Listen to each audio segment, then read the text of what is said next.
हाँ, सच में हमसे ज़्यादा है उनकी। मतलब उस पे बड़े अच्छे जजमेंट्स हैं कुछ।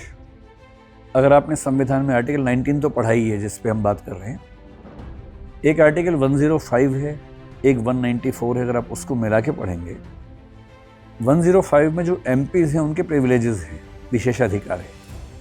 194 में एमएलएज और एमएलसीज के विशेषाधिकार हैं, जो राज्यों के विधायक होते हैं। एक बार सवाल उठा, एक तो पीवी नरसिम्हा राव का एक केस था 1998 का, ब्राइब वाला केस, बड़ा प्रसिद्ध केस था, उसमें सवाल उठा था।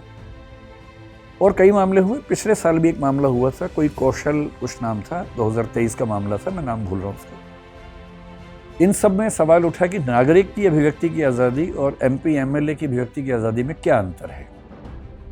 तो सुप्रीम कोर्ट ने हर बार एक बड़ा ही अच्छा स्टैंड इस पर लिया और वो ये कहा, अगर वो सदन के अंदर हैं तो उनकी आज़ादी आर्टिकल 105 या 194 से गवर्न होगी।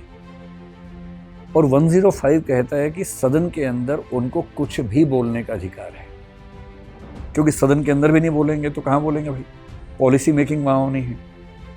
कोई एमपी आपके खिलाफ अगर सदन में जाके गालियाँ दे, आप कुछ नहीं कर सकते उसको, ना मानहानि ना कुछ और, कुछ भी नहीं कर सकते। उस पर सिर्फ एक लिमिटेशन है, वो आर्टिकल 121 में लिखी हुई है और 105 में भी जिक्र है उस बात का, शायद नहीं 121 में ही जिक्र है। वो ये लिखा हुआ है, अगर किसी जज पर, जज का मतलब यहाँ हाई कोर्ट सुप्रीम कोर्ट से, अगर किसी जज पर महाभियोग की प्रक्रिया चल रही है, उस समय को छोड़कर किसी भी और समय किसी भी सदन में कोई भी सदस्य किसी जज के कार्य संबंधी आचरण पर कोई टिप्पणी नहीं कर सकता है।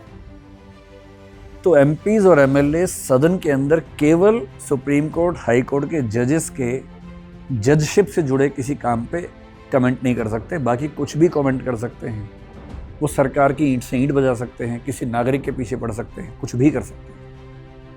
पर जैसे ही वो सदन के बाहर आते हैं, उनकी आज़ादी और हमारी आज़ादी बराबर हो जाती है। और आर्टिकल 19(2) में जो 8 प्रतिबंध हैं, वो 8 रिस्ट्रिक्शंस हम पे भी हैं, उन पे भी। जैसे कंटेम्प्ट ऑफ कोर्ट है, हम पे भी लागू होगा, उन पे भी लागू होगा। डिफेमेशन, संसद के अंदर वो कुछ बोलेंगे मेरे बारे में तो लागू नहीं होगा उनके ऊपर, संसद के बाहर बोलेंगे तो उन पे लागू होगा, मैं केस कर सकता हूँ, वो मुझ पे केस कर सकते हैं। ऐसे ही इंसाइटमेंट टू ऑफेंस है, अपराध को बढ़ावा देने की बात है। अगर मैं कोई ऐसी बात बोलूँ जिससे अपराध बढ़ सकता है तो क्राइम है। सांसद सदन के अंदर बोले तो क्राइम नहीं है, सदन के बाहर बोले तो क्राइम है।